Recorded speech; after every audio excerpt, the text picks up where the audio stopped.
Bismillahirrahmanirrahim. Bismillahirrahmanirrahim. Assalamualaikum warahmatullahi wabarakatuh. Innal hamdalillah nahmaduhu wa nasta'inuhu wa nastaghfiruh wa na'udzu billahi min shururi anfusina wa min sayyiati a'malina. May yahdihillahu fala mudilla lahu wa may yudlil fala hadiya lahu. Asyhadu an la ilaha illallah wahdahu la syarika lahu wa asyhadu anna sayyidina Muhammadan abduhu wa rasuluh. Allahumma salli wa sallim wa barik ala sayyidina Muhammad wa ala alihi wa sahbihi ajma'in. Amma ba'du. Syukur alhamdulillah kita bisa berjumpa lagi di channel ini. Salawat dan salam selalu dan tetap tercurahkan kepada junjungan kita Nabi besar Muhammad sallallahu alaihi wasallam. Allahumma salli ala sayyidina Muhammad wa ala ali sayyidina Muhammad. Harapan dan doa saya semoga saudaraku semuanya yang menonton video ini selalu diberikan kesehatan, dilapangkan rezekinya, diampuni dosa-dosanya, dan dipanjangkan umurnya. Amin ya rabbal alamin. Sahabat beriman yang dirahmati Allah, pada zaman yang sudah serba canggih ini, budaya barat atau asing sudah biasa dilakukan oleh sebagian besar orang. Salah satunya yaitu pergaulan bebas, terutama di kalangan remaja. Hubungan antara laki-laki dan perempuan sudah menjadi sangat wajar dan tidak dilarang. Padahal dalam agama Islam hubungan pacaran antara laki-laki dan perempuan sangat dilarang, karena bisa menjerumuskan pada perbuatan zina. Faktanya saat ini sudah banyak gadis yang hamil di luar nikah lantaran terjadi karena kecelakaan. Zina merupakan perbuatan keji yang dilakukan oleh pria dan wanita dan terjadi persetubuhan di antara keduanya. Perbuatan zina adalah salah satu perbuatan yang dikutuk Allah Subhanahu wa Ta'ala dan sebagai umat Islam, kita dilarang atau haram hukumnya untuk mendekati zina. Zina itu sendiri dapat digolongkan menjadi dua golongan, yaitu zina muhson atau zina yang dilakukan oleh mereka yang sudah menikah, dan zina ghairu muhson atau zina yang dilakukan oleh mereka yang belum pernah menikah. Adapun hukumannya adalah cara dirajam atau dilempar batu hingga mati bagi pelaku zina muhson, dan hukuman dera atau cambuk serta diasingkan 1 tahun lamanya bagi mereka yang melakukan zina ghairu muhson. Sebagaimana yang disebutkan dalam firman Allah Subhanahu wa Ta'ala, perempuan yang berzina dan laki-laki yang berzina, maka deralah tiap-tiap seorang dari keduanya 100 kali dera, dan janganlah belas kasihan kepada keduanya, mencegah kamu untuk menjalankan agama Allah. Jika kamu beriman kepada Allah dan hari kiamat, dan hendaklah pelaksanaan hukuman mereka disaksikan oleh sekumpulan orang-orang yang beriman.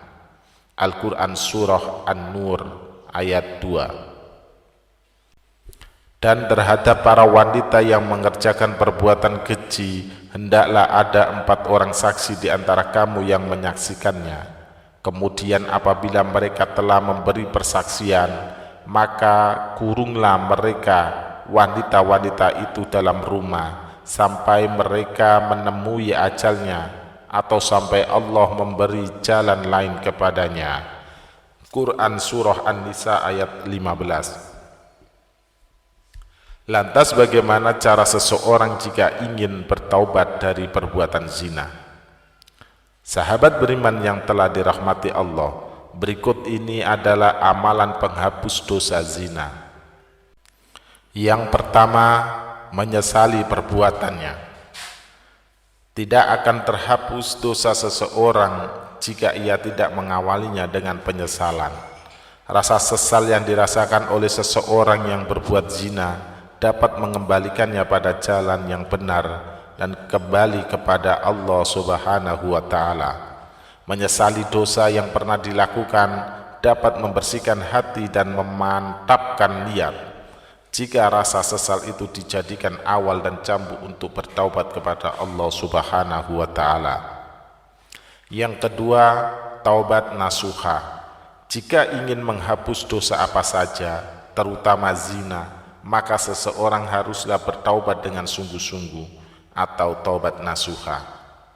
Taubat nasuha adalah taubat yang sungguh-sungguh berasal dari hati dan dilakukan karena seseorang menyesali perbuatannya. Allah memberikan janji bahwa Ia akan mengampuni dosa-dosa hambanya yang melakukan kesalahan, sebagaimana yang disebutkan dalam firman Allah Subhanahu wa Ta'ala pada surah At-Tahrim ayat 8. Hai orang-orang yang beriman, bertaubatlah kepada Allah dengan taubat nasuha, taubat yang semurni-murninya. Mudah-mudahan Rabb-Mu akan menutupi kesalahan-kesalahanmu dan memasukkanmu ke dalam jannah yang mengalir di bawahnya sungai-sungai pada hari ketika Allah tidak menghinakan Nabi dan orang-orang mukmin yang bersama Dia, sedang cahaya mereka memancarkan di hadapan dan di sebelah kanan mereka, sambil mereka mengatakan, Ya Rabb, kami, sempurnakanlah kami cahaya kami dan ampunilah kami, sesungguhnya Engkau maha kuasa atas segala sesuatu. Quran surah At-Tahrim ayat 8. Lalu yang ketiga, sholat taubat.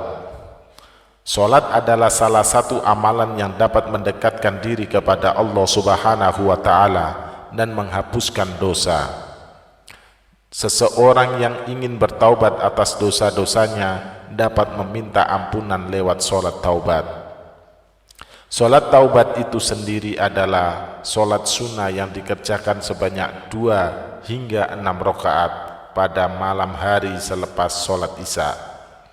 Dengan mengerjakan sholat taubat dan tentunya tidak meninggalkan sholat wajib, dosa yang dilakukan akan diampuni oleh Allah Subhanahu wa Ta'ala, sebagaimana yang disebutkan dalam Quran surah Al-Baqarah ayat 222. Sesungguhnya Allah menyukai orang-orang yang bertaubat dan menyukai orang-orang yang mensucikan diri. Yang keempat, perbanyak zikir dan istighfar. Memperbanyak zikir dan istighfar pada Allah adalah salah satu amalan untuk menghapuskan dosa-dosa kita. Kalimat istighfar merupakan kalimat permohonan ampun dari Allah Subhanahu wa Ta'ala, dan dosa-dosa seseorang dapat dihilangkan dengan terus menyebut nama Allah. Sebagaimana yang disebutkan dalam firman Allah Subhanahu wa Ta'ala, dan juga orang-orang yang apabila mengerjakan perbuatan keji atau menganiaya diri sendiri, mereka ingat akan Allah, lalu memohon ampunan terhadap dosa-dosa mereka, dan siapa lagi yang dapat mengampuni dosa selain daripada Allah, dan mereka tidak meneruskan perbuatan kejinya itu sedang mereka mengetahui. Quran surah Ali Imran ayat 135. Yang kelima, melakukan kebaikan pada sesama. Jika seseorang berbuat dosa dan keburukan, maka untuk menghapuskannya ia perlu melakukan hal atau kebaikan pada orang atau makhluk lainnya, seperti dengan bersedekah, menghapuskan hutang orang lain padanya, memberi makan binatang dan sebagainya, seperti yang dikisahkan seorang wanita pelacur masuk surga karena memberi minum anjing yang kehausan. Yang keenam, berpuasa. Berpuasa adalah salah satu cara melatih hawa nafsu dan kesabaran kita. Berpuasa juga dapat menghapuskan dosa apabila dilakukan dengan sungguh-sungguh, terutama jika melakukan puasa sunnah seperti puasa Arafah dan Asyura. Kemudian yang ketujuh, memperbanyak membaca Al-Quran. Al-Quran dapat menjernihkan hati dan membacanya tidak hanya mendatangkan ketenangan, akan tetapi juga menghapuskan dosa seseorang. Sebagaimana yang disebutkan dalam hadis riwayat Muslim, bacalah Al-Quran, karena sesungguhnya ia akan datang pada hari kiamat untuk memberikan syafaat kepada pembacanya. Sahabat beriman yang dirahmati Allah, demikian amalan-amalan yang dapat dilakukan untuk menghapuskan dosa zina. Seseorang yang melakukan perbuatan zina tersebut wajib bertaubat dan memohon ampunan kepada Allah Subhanahu wa taala.